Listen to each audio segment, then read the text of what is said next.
King Arthur gets the Cockney snatch treatment.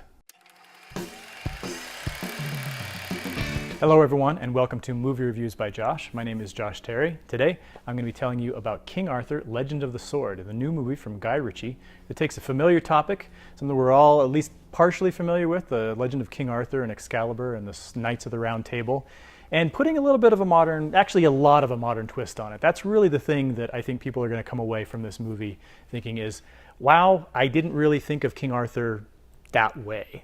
Guy Ritchie, if you're familiar with his work, this is the guy who did Snatch years ago. This is the guy who did the Sherlock Holmes movies more recently with Robert Downey Jr. More people are probably familiar with those. He did Man from U.N.C.L.E. just a couple of years ago. He's got a very, very distinctive style. It's kind of a fun, off-the-wall, quick editing, very, very sharp-witted style. And applying it to King Arthur is going to be a polarizing thing. I'm guessing that the majority of people who see Legend of the Sword are going to go one way or the other based on that content, because this is not the King Arthur, the grandiose, the noble, the kind of the Middle Ages kind of film, kind of atmosphere that you may be used to. And so if you can accept more of a modern 21st century style, you can have fun with this. I enjoyed this movie quite a bit. I don't think it was the greatest movie of the year or anything like that. It's not going to be on my top 10 list, but I did enjoy it.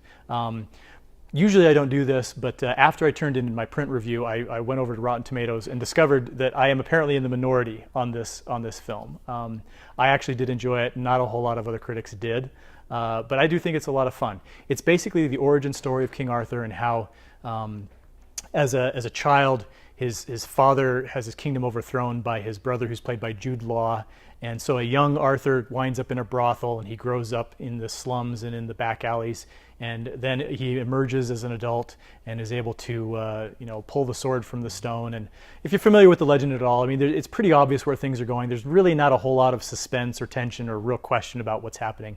It's more just kind of a, all right, well, here's the story with a little bit of flair and just kind of a little bit of a different sense of humor.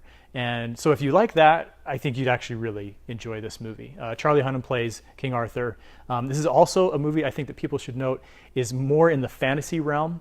We are talking about something with some historical basis, but it's very much moved over into the swords and sorceries. Merlin is not in it. He's kind of there in kind of a flashback, kind of hearsay type of context, but there is a mage or a sorceress who is kind of one of the side characters. She's not really a love interest. There's no love interest in this movie. That's one of the things I also noticed, was that there doesn't really seem to be, because obviously Guinevere is presumably going to come along later if this movie gets a sequel, but there's not really anything of that in this one. So if that's what you're looking forward to, I apologize. So for the aforementioned reasons, I gave King Arthur Legend of the Sword 3 stars out of 4. Like I said, it's not going to be on my top 10 list at the end of the year or anything like that, but I did enjoy it, and I think that is some simple escapism, and if you can be kind of liberal with your interpretation of some classic legendary storylines, I think you can have a good time with this one. It is rated PG-13.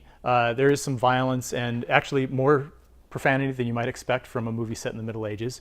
I don't really remember a whole lot in terms of sexuality or sexual content. There have been a lot of King Arthur movies over the years, so tell me in the comments, which one is your favorite? You got Excalibur, you've got King Arthur, you've got my favorite, Monty Python and the Holy Grail. So thanks again for watching. This has been Movie Reviews by Josh. My name is Josh Terry, and I would like you to subscribe and always keep your notifications on so you can see our videos as soon as they are posted.